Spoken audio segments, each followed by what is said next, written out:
Now let us discuss about the Gauss theorem in magnetism. Gauss theorem in magnetism.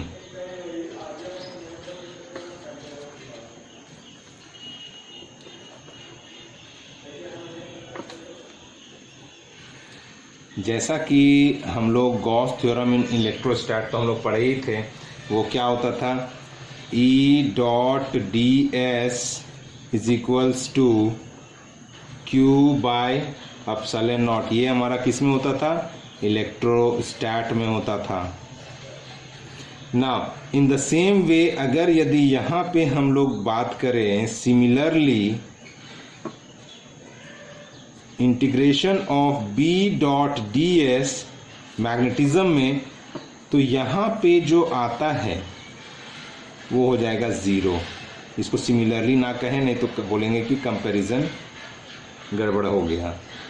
तो ये हो गया magnetism में।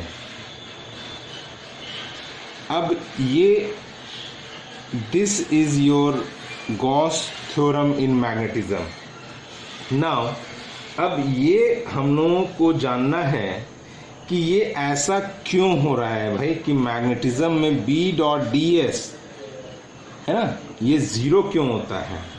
जैसे कि अगर यदि हम लोग एक लूप ही ले लेते हैं, सर्कुलर लूप ले लेते हैं, तो यहाँ पे क्या है कि अगर करंट फ्लो कर रहा है तो यहाँ पे जितना फील्ड इधर से निकल रहा है उतना फील्ड इधर पे एंटर भी कर रहा है ना। जितना फील्ड इधर से निकला उतना ही फील्ड एंटर किया, मीन्स निकला तो उसके साथ साथ आया भी, निकला तो आया भी, है ना। तो ये इसका फॉर्मेट है। वैसे भी हम लोग जानते हैं कि मैग्नेट हमेशा कभी सिंगल पोल होता नहीं है, वो हमेशा एक नॉर्थ है तो ऑटोमेटिकली वहाँ पे साउथ बन जाएगा। तो एक्चुअली में क्या है कि अगर यदि मैं बोलूँ कि what is the net flux, अगर यहाँ से 5 गया तो 5 आया भी, 5 लाइंस बाहर गए 5 लाइंस अंदर आए, या कह सकते 5 आया 5 गया तो बचा क्या, ज़ीरो। तो ओवरऑल अगर यदि मैं फ्लक्स देखूं, उसकी गिनती करूं, तो एल्जेब्रिक सम में देखता हूं तो 5 आया निकला 5 आया, या फिर 5 आया 5 गया, तो what is the net, net is zero. तो नेट फ्लक्स इज ज़ीरो। तो ऐसा क्यों हो पा रहा है, क्योंकि हम लोग जानते हैं कि कभी भी मैग्नेट सिंगल पोल का हो ही नहीं सकता है, वो हमेशा होगा तो ये डाइपोल में होता है, एक नॉर्थ एक साउथ होगा ही होगा।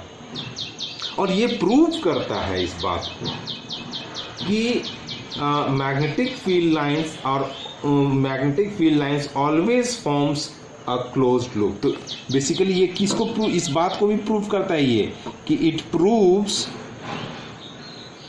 magnetic field lines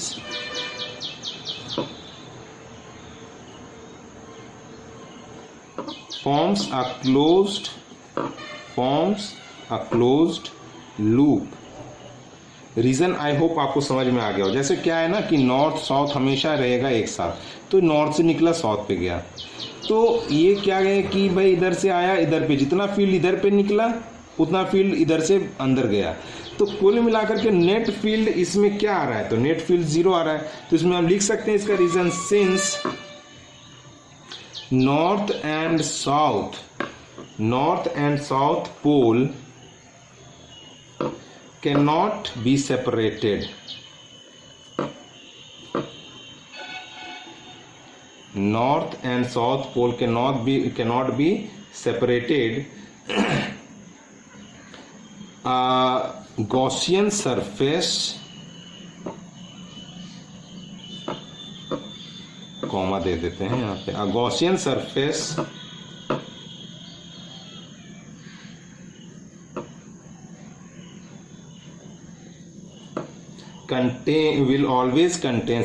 will always contain both inside it. एक गॉसियन सरफेस अगर बनाया, एक यहाँ पे गॉसियन सरफेस बनाया, तो यहाँ पे देखेंगे कि नॉर्थ और साउथ दोनों है, तो नेट क्या आएगा, ज़ीरो, कुछ नहीं आएगा, है ना। Both inside it. Hence, net field is 0. Hence, net field is 0. तो कि the closed integration of magnetic field through a closed surface is always 0. Gauss theorem यहाँ पे क्या कहता है कि the closed integration of magnetic flux through a closed surface or you can say the magnetic flux through a closed surface is always 0. यहाँ पे इसका statement मैं लिख देता हूँ.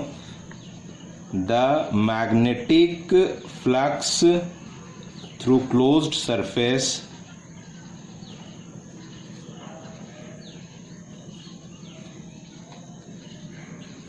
is always 0.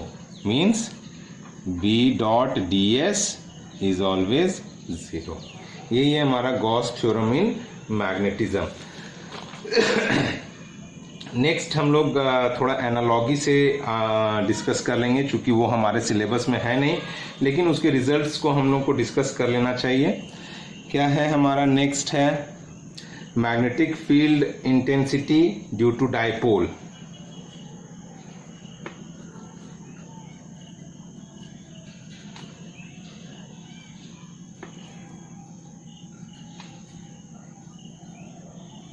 डाइपोल और you can say bar magnet. जब भी हम डाइपोल की बात करते हैं तो वो होती है बार मैग्नेट. बार मैग्नेट, ठीक है. तो जैसा पहला लेते हैं हम लोग and on position. And on position जिसको आप लोग क्या कहते थे, एक्सियल. इसको हम लोग क्या नाम देते थे, एक्सियल पॉइंट इलेक्ट्रोस्टैट में. तो इलेक्ट्रोस्टैट से जस्ट कंपेयर करके देखेंगे हम लोग. तो ये हो गया नॉर्थ साउथ और ये हो गया हमारा आर. इस डिस्टेंस यहाँ पे हमको मैग्नेटिक फील्ड देखना है. ये इसके बीच का ये लेंथ है एल, ठीक है. तो यहाँ पे अगर यदि हम लोग मैग्नेटिक फील्ड देखते थे एक्सियल पॉइंट पे, तो इसका मैग्नेटिक फील्ड हुआ करता था B is equal to mu nought by 4 2mr by R square minus L square whole square. Actually में जब इलेक्ट्रोस्टैट की बात करेंगे ये एक प्लस माइनस का अरेंजमेंट रहेगा. तो ई आता था हमारा 1/4πε0 2pr by R square minus L square whole square. तो ये हम लोग कर रहे हैं बस एनालॉगी, बस एनालॉगी उसके प्रारूप में लेकर के. इसी तरह से अगर हम बात करें इसी में एक condition, if magnet is so small compared to R. अगर यदि बहुत छोटा है, मैग्नेट काफ़ी छोटा है, तो एल काफ़ी छोटा हो जाएगा. L is very very small then R. तो ऐसे केस में हम लोग यहाँ पे एल को नेग्लेक्ट कर देंगे. तो हमारा जो मैग्नेटिक फील्ड आएगा for small dipole movement means small bar magnet, यह आ जाएगा mu nought by 4 2m by R cube. ये जस्ट एनालॉगी, चूंकि ये हमारे सिलेबस में नहीं है, लेकिन उससे हम लोग बस मिला करके कंपेयर करके इसको हम लोगों ने लिख लिया है ना. इसका प्रूव नहीं कर रहे हैं हम लोग. नेक्स्ट, क्योंकि प्रूव हमारे सिलेबस में अब रहा नहीं. नेक्स्ट है ब्रॉड साइड ऑन पोजीशन.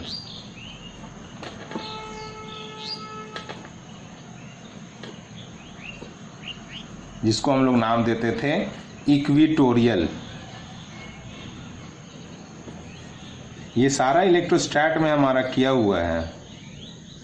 ये जैसे साउथ हो गया, ये नॉर्थ हो गया, यहाँ पे ये आर डिस्टेंस पे हो गया. यहाँ पे मेरे को मैग्नेटिक फील्ड निकालना है. ये पॉइंट को मैं मान लेता हूँ P. इस पॉइंट को मैंने मान लिया P, ठीक है. तो यहाँ पे अगर, और ये रहा हमारा L और ये रहा हमारा L. तो यहाँ पे अगर हम मैग्नेटिक फील्ड देखना चाहें तो B हमारा होता था mu nought by 4 m by R square plus L square to the power 3/2, ठीक है. इसको अगर यदि फॉर स्मॉल मैग्नेट लें फॉर स्मॉल मैग्नेट, ये वाला कंडीशन, तो हमारा जो बी आएगा यहाँ पे वो लास्ट में आएगा mu nought by 4 pi M by R cube. तो जैसे वहाँ पर इन दोनों का ratio B axial to B equatorial जो 2 आता था, E axial to E equatorial, तो यहाँ पर भी B axial by B equatorial 2 ही आएगा। ये जब देखिए यहाँ पे 2, यहाँ पे 1 है ना। तो ये जस्ट हम लोग एनालॉजी लेकर के वहाँ से काम कर लिया, क्योंकि इसका प्रूव हमारे लिए इम्पॉर्टेंट नहीं है। चलिए, तो एक लास्ट टॉपिक अभी हम लोग इस वीडियो का हम लोग डिस्कस कर लेते हैं, जो है potential energy of magnet, potential energy of a magnet और dipole in a magnetic field. Potential energy of a bar magnet, bar magnet बोलो या फिर आप डाइपोल, मैग्नेटिक डाइपोल बोलें, एक ही है, इन अ मैग्नेटिक फील्ड। ठीक है, चलिए इसको अगर यदि हम लोग देखें तो जैसा कि हम लोग कहते थे, जैसे वर्क डन निकालना है तो work done is force dot displacement होता था। अभी यहाँ पे इसको रोटेशनल में हम लोग देख रहे हैं, तो वर्क डन यहाँ पे क्या हो जाएगा, फोर्स की जगह में टॉर्क हो जाएगा और डिस्प्लेसमेंट की जगह में एंगुलर डिस्प्लेसमेंट थीटा हो जाएगा। और जैसे हम लोगों ने पढ़ रखा था कि टॉर्क का जो हमारा एक्सप्रेशन था वह था एम बी साइन थीटा, है ना। तो यहाँ पे थीटा की जगह में हम लोग स्मॉल वर्क डन ले रहे हैं, ये स्मॉल वर्क डन ले रहे हैं, D W equals to tau D theta, है ना। तो D W equals to M B sine theta और ये डी थीटा, है ना। तो अभी मैं इसको इंटीग्रेट करूं, जैसे मैंने इंटीग्रेट किया M B sine theta D theta, और सपोज दैट हमारा जो बार मैग्नेट में जो रोटेशन होता है, मान लेते हैं theta 1 angle to theta 2 angle तक गया, theta 1 angle to theta 2 angle तक गया। तो यहाँ जो वर्क डन हो गया ये W, ये एम बी तो हमारा कांस्टेंट है, और integration of sine theta D theta will be equal to minus cos theta, ये हो गया minus cos theta, theta 1 to theta 2। तो ये जो हमारा आ गया minus M B cos theta 2 minus cos theta 1, ये जो आया नेट वर्क डन आया। तो अब हमको पोटेंशियल एनर्जी निकालना है, तो हम लोग यहाँ पे एक कन्वेंशन लेते हैं, वी टेक वन कन्वेंशन कि suppose that work done will be change in your energy, work done will be your change in your potential energy, एक तरह से कह सकते हैं। तो जब थीटा 2, ये कहने का मतलब है इनिशियल, ये इनिशियल मान लेते हैं, थीटा 1 इनिशियल हम लोग मान लेता हूँ कि ये जो आया लिया हम लोगों ने 90 डिग्री, और इस पे हम लोग मान लेते हैं कि हमारा जो इनिशियल एनर्जी था वो हम लोगों ने माना 0, वो हम लोगों ने माना 0। आखिर हम लोग जब एक रेफरेंस पॉइंट मानेंगे तब तो हम लोग कहीं का पोटेंशियल एनर्जी निकालेंगे। सरफेस पे पोटेंशियल एनर्जी को 0 लिया, अर्थ के सरफेस पे जो पोटेंशियल एनर्जी उसको हम लोगों ने 0 लिया, तब तो यहाँ पे हमारा आया mgh। तो ये तो रेफरेंस के लिए हमको यहाँ पे एक 0 तो लेना पड़ेगा। तो ये हम लोग एक कन्वेंशन लेते हैं कि जब हम लोग थीटा 1, इसी को हम लोग 90 डिग्री लेते हैं, यहाँ पे u1 विल बी 0, और इसी को मान लिया हम लोगों ने रेफरेंस। तो उसकी वजह, तो फिर ये जो जनरल थीटा 2 को मान लेता हूँ, थीटा जो किसी एंगल पे आया, तो यहाँ पे जो लगने वाला जो एनर्जी होगा वह फाइनल एनर्जी u। तो इसको मैं जब यहाँ पे पुट करता हूँ तो work done is change in potential energy, तो u minus 0 will be equal to minus M B cos theta 2 is cos theta and cos theta 1 is 90 degree, cos 90 degree is 0। इसको मैंने मान लिया रेफरेंस के लिए। तो u जो आया हमारा ये आ गया एम बी कॉस थीटा। तो ये है हमारा पोटेंशियल एनर्जी का एक्सप्रेशन। इसको अगर मैं वेक्टर में लिखूं तो ये आ जाएगा हमारा m डॉट b, अब यहाँ से हम लोग ये जानना चाहते हैं कि where is the maximum potential energy, where is U max, maximum potential energy कब मिलता है। यू मैक्स कब मिलता है, ये हमारा कुछ कंडीशंस है। कंडीशन ये मैं मान लेता हूँ केस ए। यू मैक्स हमारे को कब मिलेगा, यू मैक्स तब मिलेगा जब एम और बी एंटी पैरेलल होंगे, जब एम और B, M and B are anti parallel, anti parallel.